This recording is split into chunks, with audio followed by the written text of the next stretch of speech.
Hello friends, आज हम बात करेंगे क्लास 7th की जो हमारी हिस्ट्री का पोर्शन चल रहा है। इसमें हम पिछले 3 चैप्टर को कंप्लीट कर चुके हैं। ये मेरा चौथा चैप्टर है, जिसका नाम है मुगल साम्राज्य। इसको जानने से पहले इसका एक बार रेफरेंस देख लेते हैं कि इसमें हम बेसिकली क्या पढ़ने वाले हैं। हम बात करेंगे कि जो दिल्ली की राजधानी थी कैसे बनी, सबसे पहले इस पर किस शासक ने शासन किया था, मुगल जो थे वो कौन थे, वो किस तरीके से मुगल कहलाएँ, ठीक है, किन किन वंशों से ये बने हुए हैं। इसके बाद से हम इसमें देखेंगे कि जो मुगल सैन्य अभियान है वो किस तरीके से चला बाबर के समय में, ठीक है, बाबर किस प्रकार की लड़ाइयाँ लड़ी अपने अंतिम समय में। उसके बाद से जो मुगल साम्राज्य के जो प्रमुख अभियान हैं और घटनाएं हैं उनके बारे में देखेंगे। हम बाबर के बारे में देखेंगे जो उनकी घटना थी, ठीक है, 1526 से 30 के बीच में। फिर हुमायूं की बात करेंगे। उसके बाद से हम अकबर महान की भी बात करेंगे, जिसका हम 3 पार्ट में इसमें डिफाइन किया गया है, उसके बारे में हम डिटेल से एनालिसिस करेंगे। उसके बाद हम जहांगीर की बात करेंगे, साथ में शाहजहां और औरंगजेब की भी यहाँ पे हम बात करेंगे डिटेल से।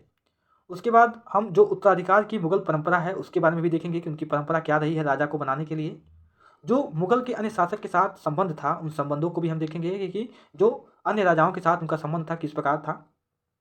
मनसबदार और जागीरदार के बीच जो डिफरेंस है वो क्या था, मनसबदार लोग किसे कहते थे, उनके पास किस प्रकार की जिम्मेदारियां रहती थीं, राजा के लिए भी लोग किस प्रकार काम करते थे, उसके बारे में हम देखेंगे, ठीक है।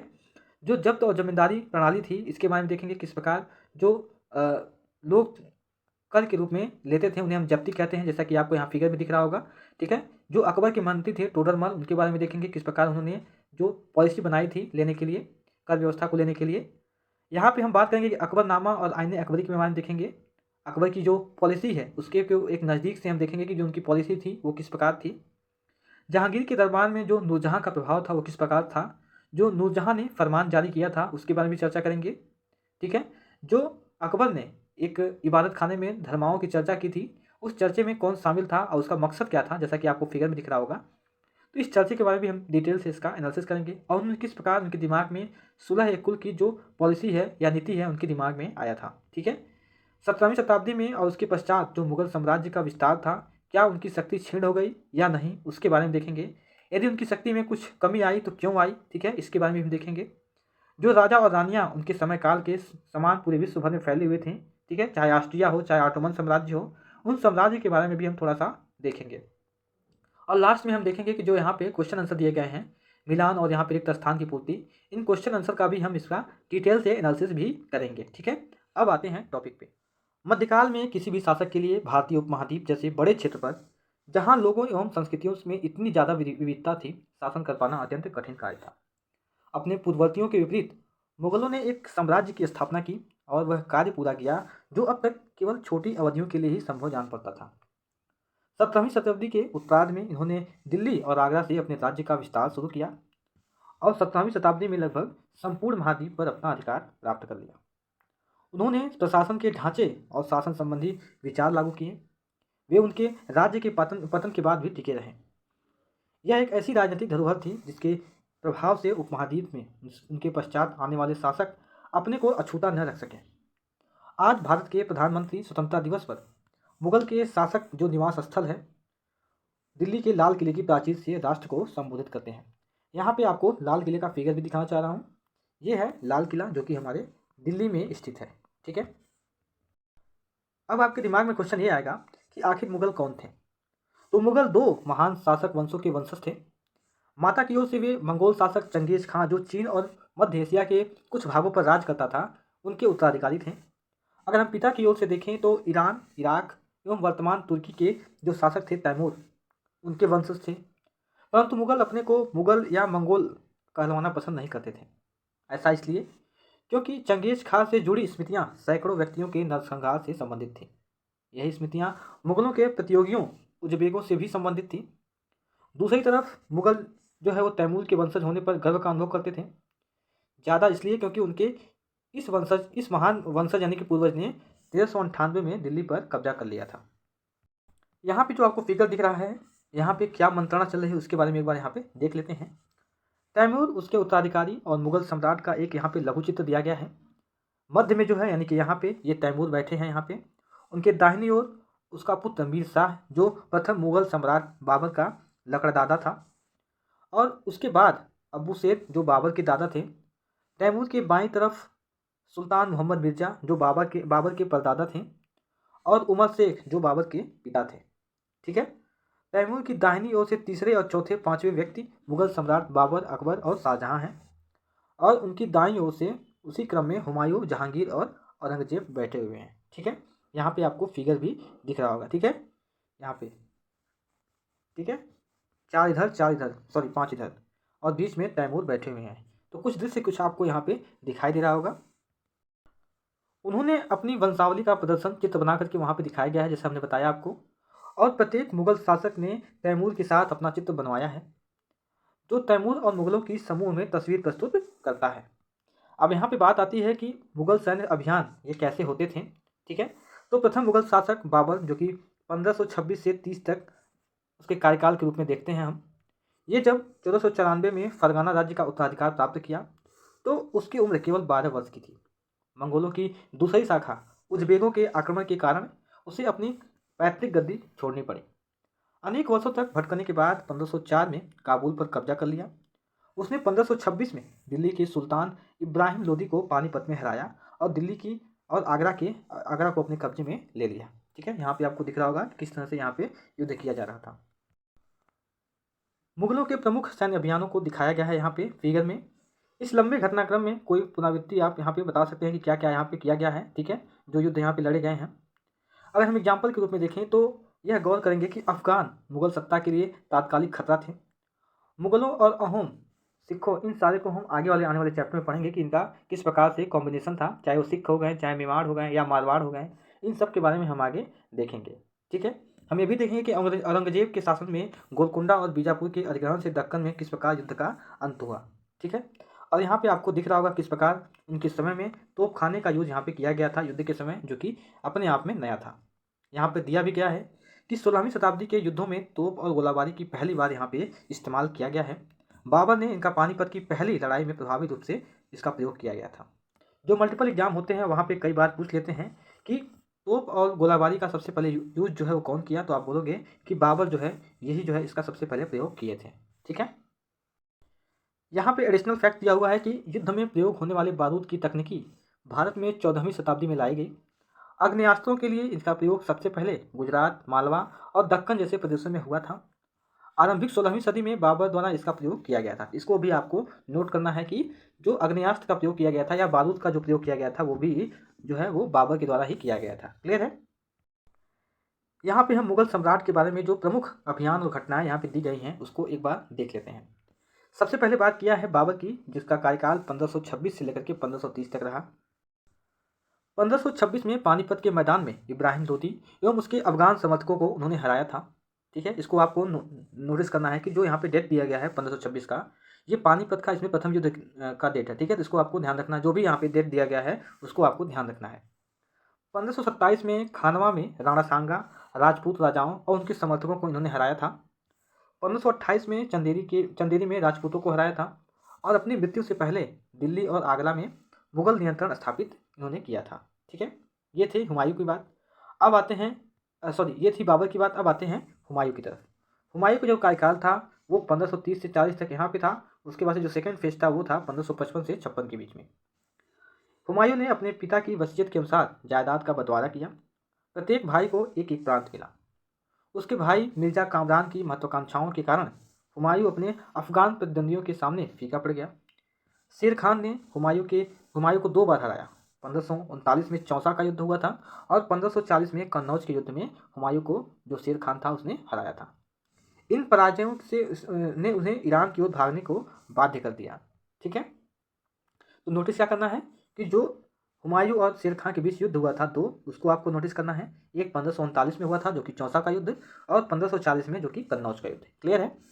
यहाँ पे सेकंड क्या आता है कि ईरान में हुमायूं ने सफाविद शाह की मदद ली। उसने 1555 में दिल्ली पर पुनः कब्जा कर लिया, परंतु उससे अगले वर्ष इस इमारत में एक दुर्घटना से उसकी मृत्यु हो गई। ठीक है, तो हमने देखा कि जो हुमायूं का कार्यकाल था और बाबर का कार्यकाल था।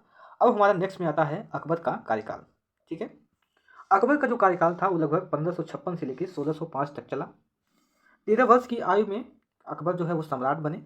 उसके शासनकाल में 3 अवधियों में विभाजित किया जा सकता है। जो पहली अवधि है वो क्या हो सकता है, 1556 से लेकर 1570 के मध्य अकबर ने क्या किया, तो जो पहले फेज में उसने अपने संरक्षक बैरम खान और अपने घरेलू कर्मचारियों से वो स्वतंत्र हो गया।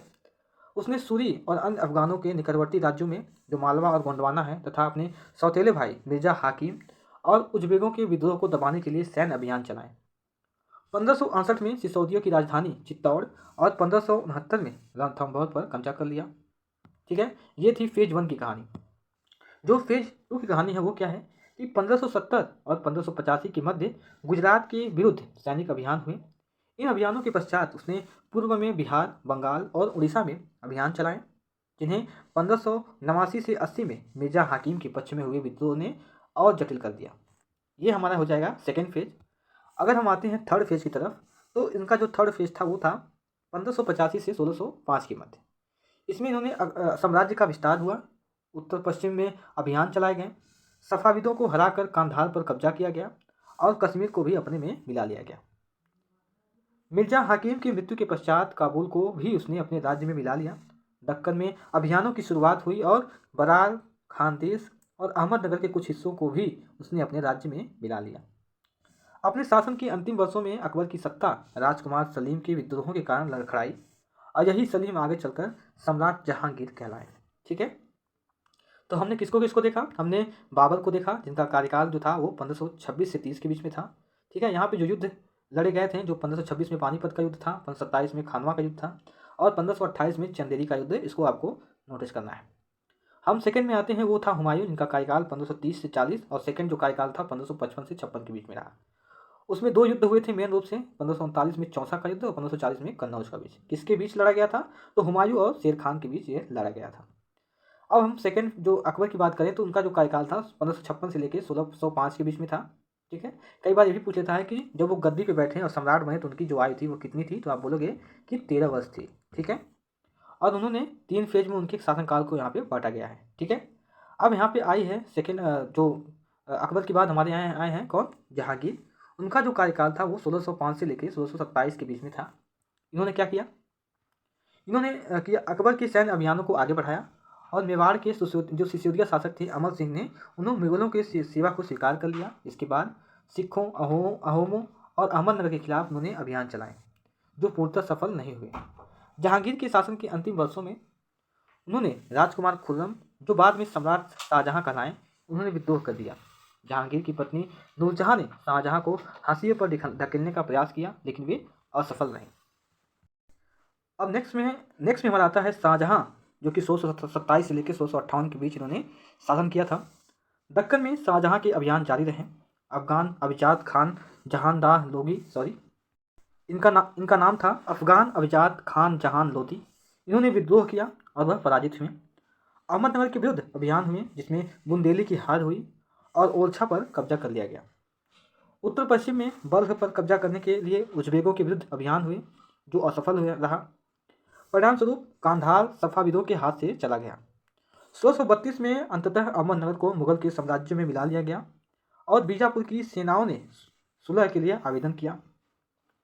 1657 से 58 में शाहजहां के दो पितरों के बीच उत्तराधिकार को लेकर के झगड़ा शुरू हो गया।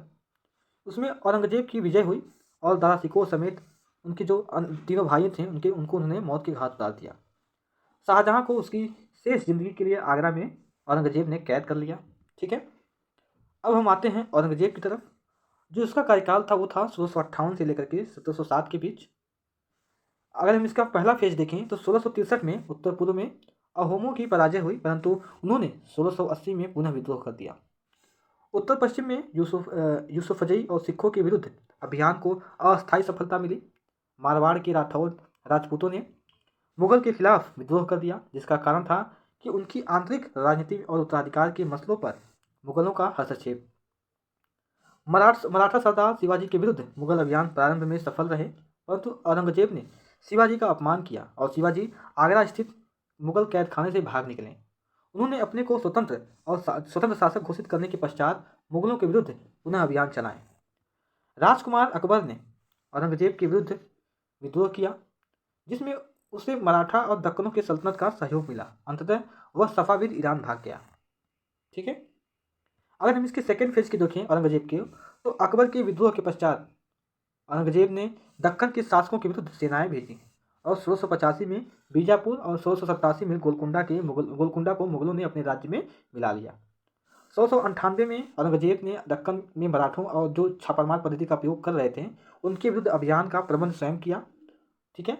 औरंगजेब को उत्तराधिकार में सिख, जाटों और सतनामियों, ठीक है, और उत्तर पूर्व में अहोमों, दक्कनों में मराठों के विरुद्ध का सामना करना पड़ा। ठीक है। यहाँ बेसिकली ये बात किया है कि जो औरंगजेब थे उनको जो उत्तर भारत में जो थे सिख, जाट और सतनामी, उनसे उनको विद्रोह का सामना करना पड़ा, और उत्तर पूर्व में जो अहोम और दक्कन के जो मराठे थे उनसे भी उनको सामना करना पड़ा उनके विद्रोह का। उसकी मृत्यु के पश्चात उत्तराधिकार के लिए फिर से युद्ध शुरू हो गया। यहाँ पे बस मेन रूप से इसमें काम दिया गया है। इसका जो डिटेलिंग है उसको हम नेक्स्ट जो चैप्टर आएगा यानी क्लास 9th या 10th में उसको हम इसमें ध्यान से देखेंगे। ठीक है, या 12th में। तो इसमें हमने क्या क्या देखा, हमने जो मुगल शासक के मेन जो शासक थे उनके बारे में देखा। हमने सबसे पहले बाबर, जो कि जिसका कार्यकाल 1526 से 30 के बीच में था, उनके बारे में देखा। उसके बाद से हमने हुमायूं के बारे में देखा, फिर अकबर के बारे में देखा। अकबर के पश्चात हमने जहांगीर के बारे में देखा, फिर शाहजहाँ के बारे में देखा, और औरंगजेब के बारे में भी हमने देखा। तो आगे नेक्स्ट जो पार्ट 2 आएगा उसमें हम इसका डिटेल से एनालिसिस करेंगे। ठीक है, तो आज की वीडियो में बस इतना ही। Thank you very much.